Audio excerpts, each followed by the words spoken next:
Hello and a very warm welcome to Bharata First. You're watching Big Picture with me, Frank Rausen Pereira. And since you're here, I would like to thank you for your continued support. For those of you who haven't already subscribed, please like the video, subscribe, hit the bell icon, and then all notifications. Do follow our social media handles for all the latest updates, and you can also subscribe to our newsletter to get some incisive content. The Bharata First team runs a daily Big Picture quiz. Please do participate by going through the description in Big Picture videos. Here are the UPI IDs for those of you who would like to come forward and contribute. A small contribution that you make will be a giant leap for us to keep bringing you this content. So do continue to show your love and support. I need it now more so than ever. All this information, along with some must-see recommendations, are in the description of the video. So please go through it. And now, on to the discussion. Almost 2 years after announcing it, the Union Cabinet approved the Model Tenancy Act that aims to boost rental housing in the country and reduce litigation. The law bars subletting without the permission of the landlord, fixes limits for security deposits, includes relief during unexpected disasters, and provides for a faster dispute resolution by creating a rent authority, a rent court, and a rent tribunal. Now, this has come into effect as of last week.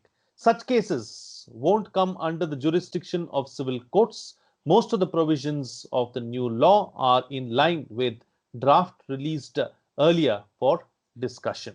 The Model Tenancy Act will facilitate the unlocking of vacant houses for rental housing purposes. It is expected to give a fillip to private participation in rental housing as a business model for addressing the huge housing shortage. The ball now is in the state's court because this is a state subject and the states will have to take a final call on this Model Tenancy Act. Now, in this edition of Big Picture, we will analyze the Model Tenancy Act. Joining me on the program today are Sudhir Krishna, former Urban Development Secretary, Government of India, and Urmi Goswami, Assistant Editor of the Economic Times. Thank you to both my guests for joining me on this edition of Big Picture. Mr. Krishna, let me start the program with you first. Let's first try and understand and analyze, the key highlights of the Model Tenancy Act approved by the Cabinet, and also, what was the need to bring this in? Okay. Tenancy and land matters are state subject. At the outset, it should be appreciated that this subject falls in the domain of states, except in case of union territories. So therefore, the government of India, what they have done, they have brought out this model legislation, which will go to the states for adoption. And they can adopt it by making a new law, or they can amend existing laws. Now, tenancy is a fact of life because not everybody will be owning house everywhere. People are mobile, they are migrating from one place to other, and therefore they cannot have own house in every city. So therefore tenancy is a must. What the thing is that because over time the regulations for tenancy, they have become outdated, and it was introduced in the beginning when after partition a lot of people were migrated in bulk, poor people migrated, and they did not get place for accommodation, or when they got, the landlords were in many cases trying to fleece them. So to give protection to the tenants at large, rent laws were made, and those laws protected tenants in a big way. In as much as the government authority is notified as rent controlling authority, they were determining the fair rent, and then the landlord could not evict the tenant until he had a very bona fide requirement for himself, and so on. Or tenant was behaving in a way that was not good and it had to be proved. But these things were highly in favor of tenants. So, but time has changed now, and as a result, what happened that landlords stopped giving properties on rent. So you see the census, more than 1 crore of housing units are lying vacant, unoccupied as per 2011 census. So it's not good, and equal number of people require housing. So there is a demand, but supply is also, availability is there, but they are not matching. It is because of the fear in the minds of landlords, owners of the property. And furthermore, the times have changed. The government has appreciated that real estate development, property ownership is also an economic activity where people who have surplus money, they should invest in developing, in creating housing spaces or commercial spaces which people who need it should rent in, and then they should make use of it. So it's a kind of better utilization of resources for the country as a whole. So, but the thing is that this tension between the lack of trust, the trust deficit between tenant and the landlord, the piling litigation all over the place, and you see in Connaught Place, in so many places, you see buildings are dilapidated, rented buildings are dilapidated because landlord is not investing in repairs because he get rent pittance for a rent. So he has no interest and he cannot get it vacated also because laws are heavily in favor of tenants, and therefore the buildings are decaying and so on. So all in all, not good for the country. Therefore, the government of India thought that they should, make a model law which should be fair to both tenant as well as landlord. Both are Indian citizens. Both are respectable people as a group. Individuals may not be good here and there, but by and large, everybody is good with that presumption. And the trust should develop, and trust cannot develop just by emotions. There should be a framework where the trust can be converted into a proper agreement, which is, and so on. So they created this framework of tenancy management in three-tier arrangement where there is a rent authority and there is a rent court, and the disputes, when the rent court is not able to handle dispute satisfactorily for either party, then there is a rent tribunal in every district, and rent authorities are there at various levels, sub-district levels. So it's a very large arrangement that has been proposed to replace the existing system where only judicial courts are handling the rent as a rent court. So now executive officers, deputy collectors or subdivisional magistrate level officers will become rent authority, and additional collector level officers will be rent court, and of course tribunals will be judicial officers. This has been done to see that expeditious management of the rent matters. And the law also provides that what the tenant will do, what landlord will do, because so far there is a confusion. If the tap is not, if the bathroom faucet is not is leaking, who will repair? Or if the window pane is broken, who will repair? Or if paint is to be done, who will do it? And so on. So many issues were there which were not very clear, and therefore the properties were decaying because of all this. And so the law has now proposed, the model law has proposed the roles and responsibilities for tenants, the roles and responsibilities for the landlord, and an agreement. The agreement, they have to, from now onwards, existing tenancies will continue as they are, but new tenancies must come under the agreement, and agreement has to be lodged with the rent authority, and rent authority will put it in the public domain in a portal. And then the dispute resolution mechanism has also been very well laid down.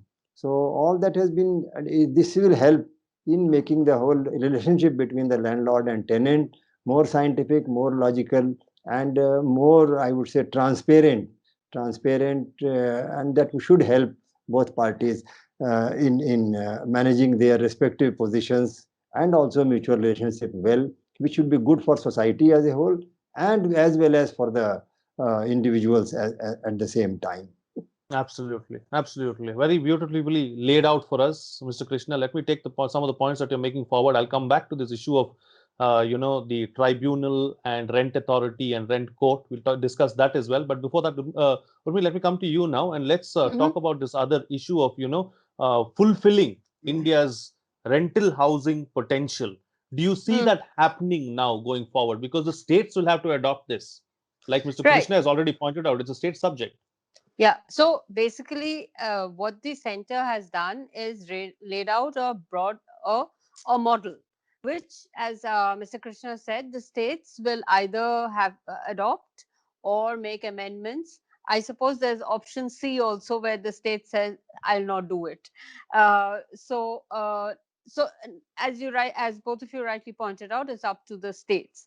But there is one factor, I think, that could make it attractive perhaps for states to not object to adopting this. And what this sort of model act does is make rental property an economic asset. It makes real estate an economic asset. If you look at India's economy, whenever there has been an upsurge in the economy, we've seen real estate activity, whether it's commercial or residential, but we've seen real estate activity. Now, actually, if you look at it, of all the places where capital can flow to, real estate is probably the most unproductive place it can flow to, because once you build the house, it doesn't create more assets. Like if I use that same capital to set up a manufacturing unit, I will be producing either goods or services, and that will in turn keep producing continuous economic assets, whereas this is a one time asset. So in a sense, this model tenancy act creates makes this property, this real estate, it kind of converts it into an economic asset of sorts, with guarantees. Now, as Mr. Krishna pointed out,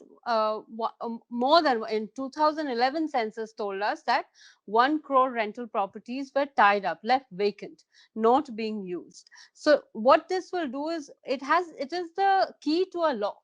You can unlock this 1 crore, because a lot of people, if you see, there'll be a certain class of people who will never rent out their property, because for whatever be the reasons, they don't need to do it, they don't want to do it. But there's a huge number of people, which is a pretty sizable number of people, who have not been letting out property simply because the headache of having a tenant. You may not get your flat back, you may not get your house back. So those legal spaces have been taken care of. Will the states want to unlock this? I think they should want to unlock this, because it is making it attractive, in a sense, attracting people. Also, remember the context. The bigger context is that India is urbanizing at a fast pace. India's urbanization rate is on the upswing.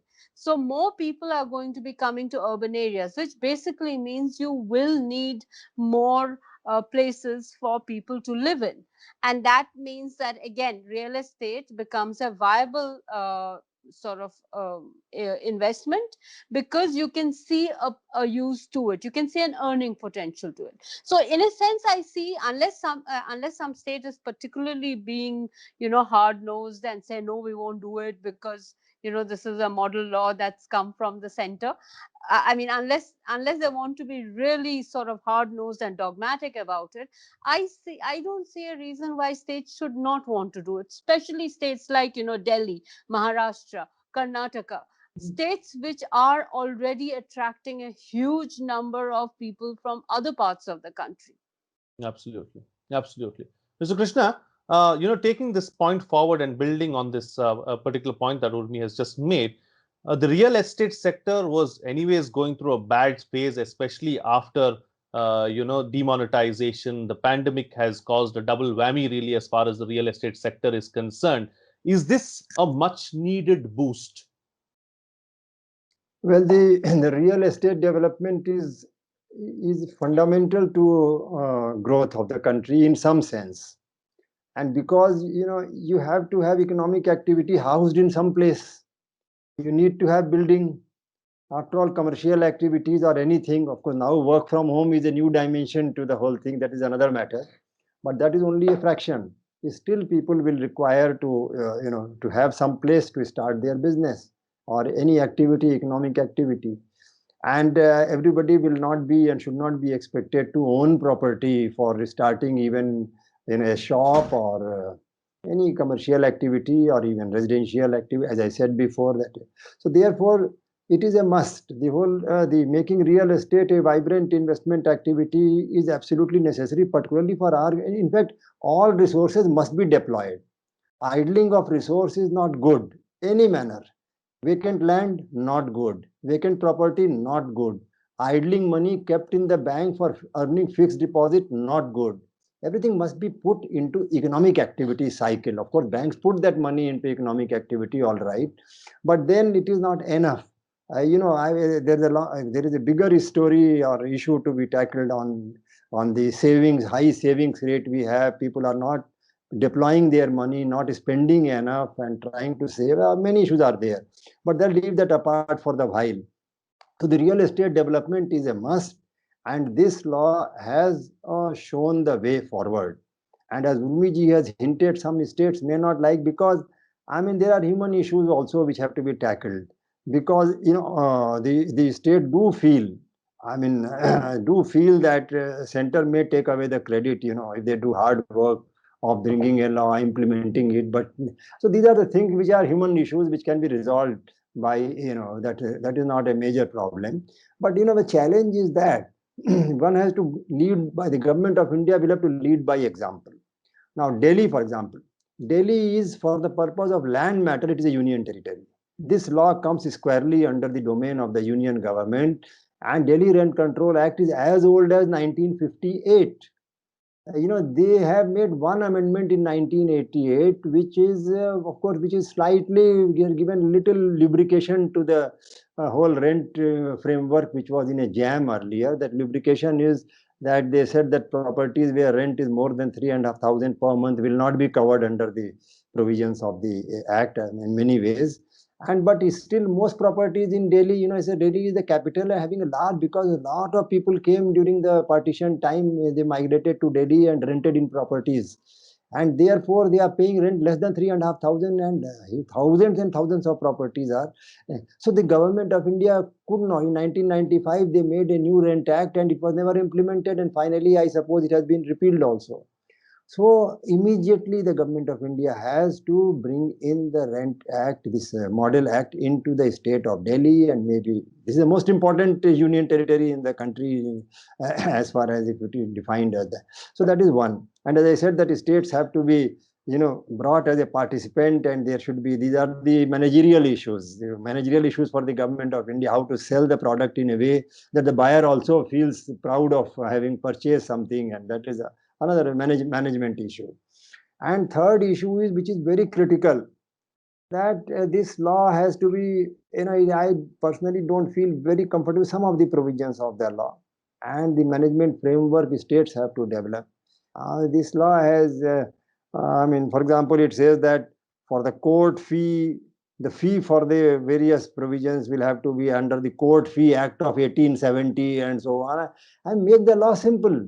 It should be a common man's law. You see, there are different kinds of laws and different kind of disputes.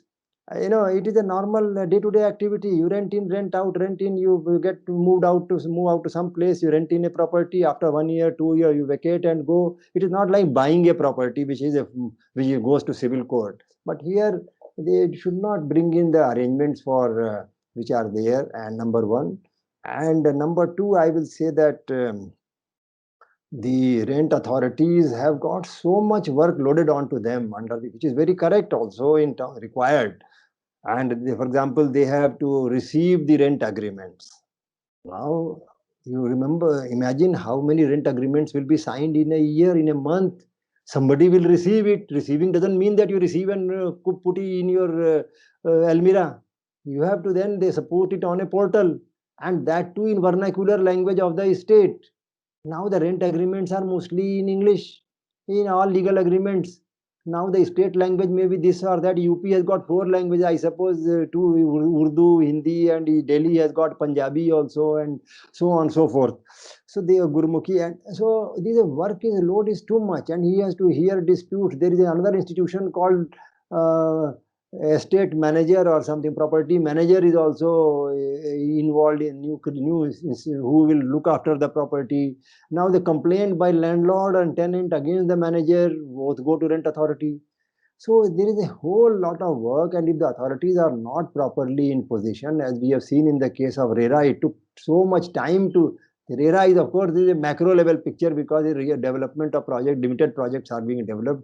Here it will be humongous number of renting in, renting out, and the authority, if he is not able to handle the work, it will be worse than the remedy will be worse than, because you have a system, you replace the previous system, howsoever archaic and bad it was working somehow over time. People had gotten used to it, and maybe, but the new system is very good but doesn't work. It should not happen.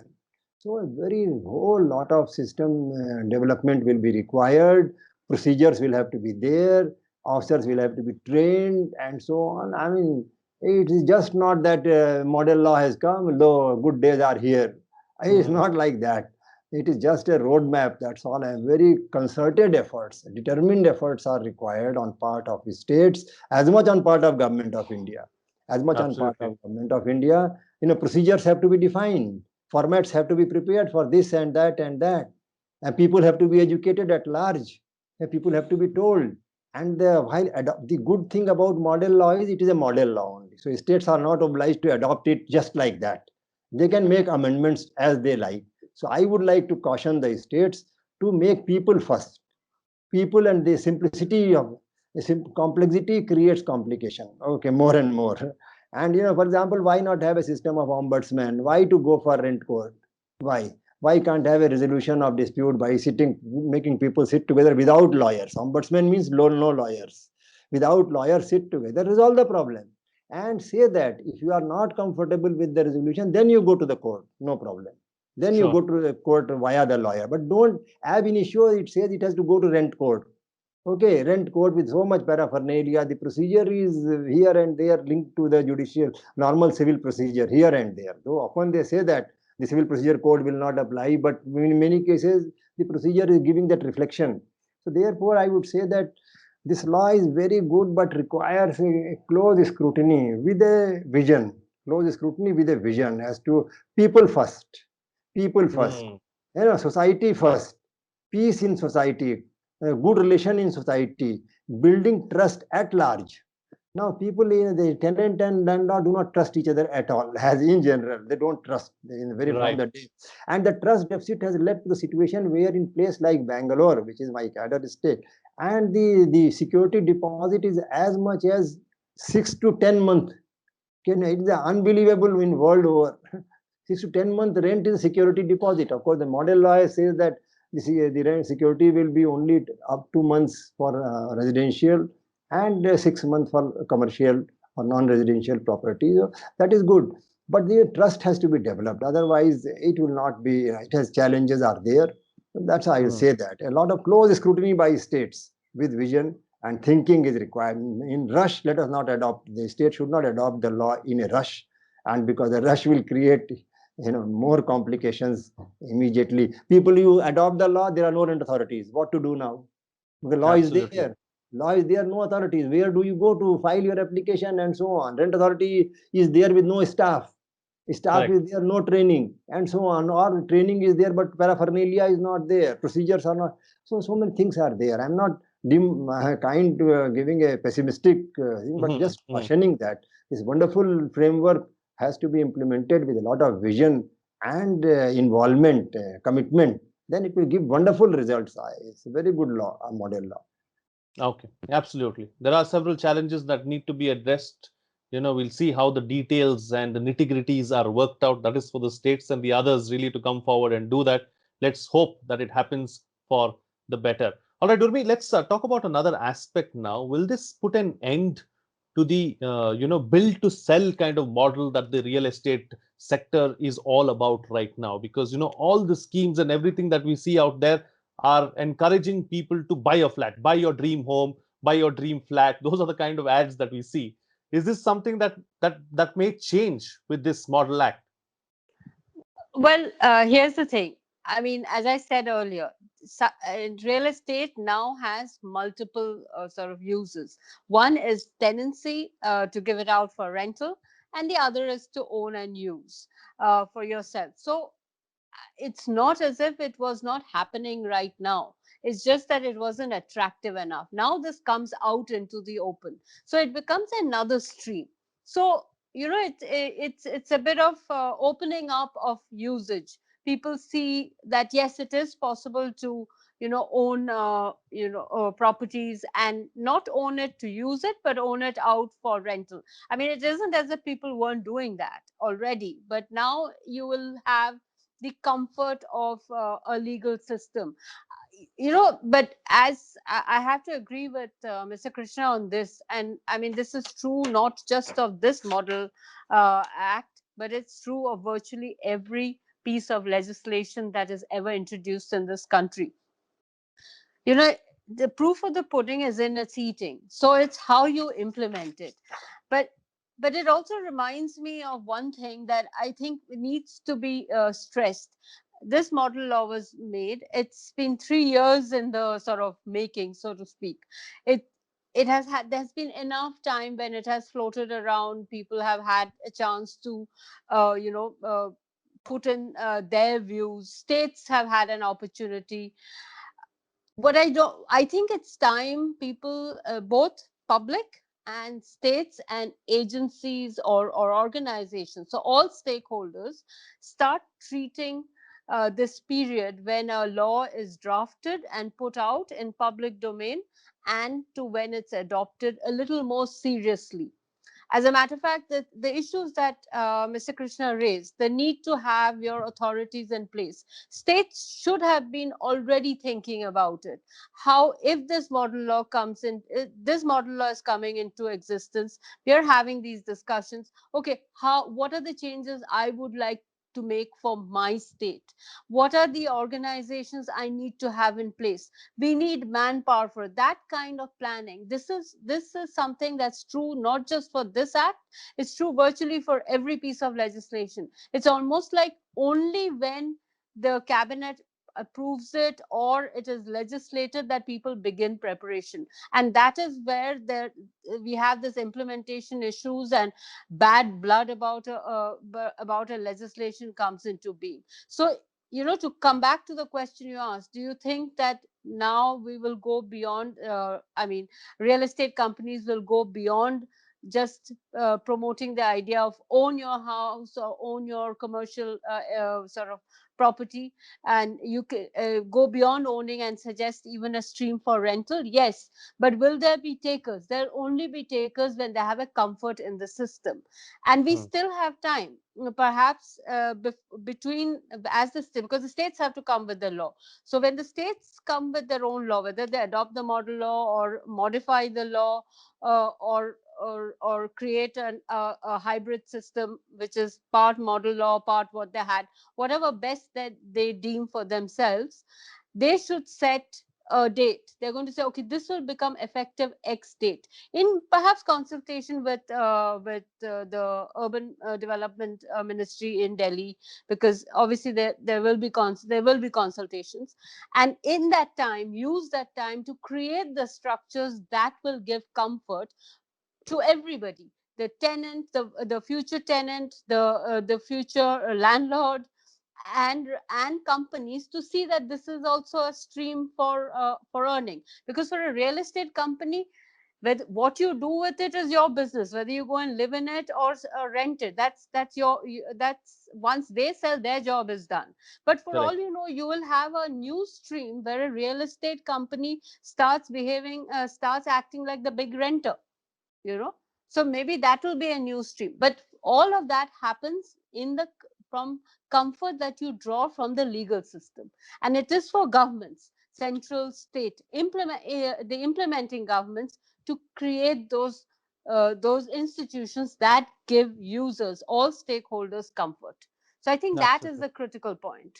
Absolutely. Absolutely. All right. Time to get quick closing comments from both my panelists for the best way forward. Starting first with you, Mr. Krishna. Well, I say that it's a very good law, a model law, and states should proceed forward to adopt it with the suitable amendments which will suit the state's own traditions and requirements. Requirements of Maharashtra will be quite different from the requirements of, say, Tripura or Mizoram. So we cannot say that they must adopt just like that. They should make the arrangement, and the government of India should develop a forum where states keep meeting together, exchanging their experiences and experiments, and so on. And it is going to be, it is a door and road to a roadway for very good economic activity to unleash, which will help all, help the economy in a big way, help the people at large. It's a wonderful opportunity now that has come through this model legislation. Absolutely. And Urmi, close the show for us with your concluding remarks. Okay, so going sort of step further from what Mr. Krishna said, I think there's another aspect we need to take into consideration. That is the affordable rental housing complexes that were announced under the Atmanirbhar package. We have to see how that fits into this, because there the state is a player. So how does that fit in? Create the institutions that are required to make the rental market a robust one, where all stakeholders have faith and are able to say, okay, there's confidence, and therefore move forward in this activity. The proof of the pudding, as I said, is in the eating. So how we implement the law, how we create the institutions that will underpin the implementation, whether it's how whether it's about logging in agreements or about resolving disputes. Each of those bits and pieces of the institution need to be robust. It's only then will this become a viable market. Otherwise it will be another attempted experiment. But this is a huge market, and we have to also ensure that this whole rental the scheme does the system that the act sort of underpins does not become an excuse for creating segregated situations. Because remember that we are thinking in terms of urbanizing this country. So therefore we are talking about various kinds of people, various different kinds of requirements, but that it all has to fit into a larger vision of how we see our cities of tomorrow. Absolutely. Absolutely. All right. We'll have to leave it at that. Thank you so much to both my guests for joining me on the program and putting things into perspective for us. What's coming out of this discussion is that the Model Act is a much needed legislation for the real estate sector. There is usually a sense of mistrust between the landlords and the tenants, and this legislation tries to sort out some basic issues like taking care of repairs and fixing roles and responsibilities. The setting up of a rental court, regulator, and tribunal is a good decision, but there are several procedural issues that need to be fixed. There are references to laws that are from a century ago and will not work today. We need a people centric and society first legislation. The old system is archaic, but we've gotten used to it. The new system has to be better. We can't have a system that doesn't work. At the end of the day, the proof of the pudding is in its eating. Let's see how this Model Act is implemented. Once again, thank you for your continued support. For those of you who haven't already subscribed, please like the video, subscribe, hit the bell icon, and then all notifications. Do follow our social media handles for all the latest updates, and you can also subscribe to our newsletter to get some incisive content. The Bharata First team runs a daily Big Picture quiz. Please do participate by going through the description in Big Picture videos. Here are the UPI IDs for those of you who would like to come forward and contribute. A small contribution that you make will be a giant leap for us to keep bringing you this content. So do continue to show your love and support. I need it now more so than ever. All this information along with some must-see recommendations are in the description of the video. Please go through it. That's it from me. See you again next time.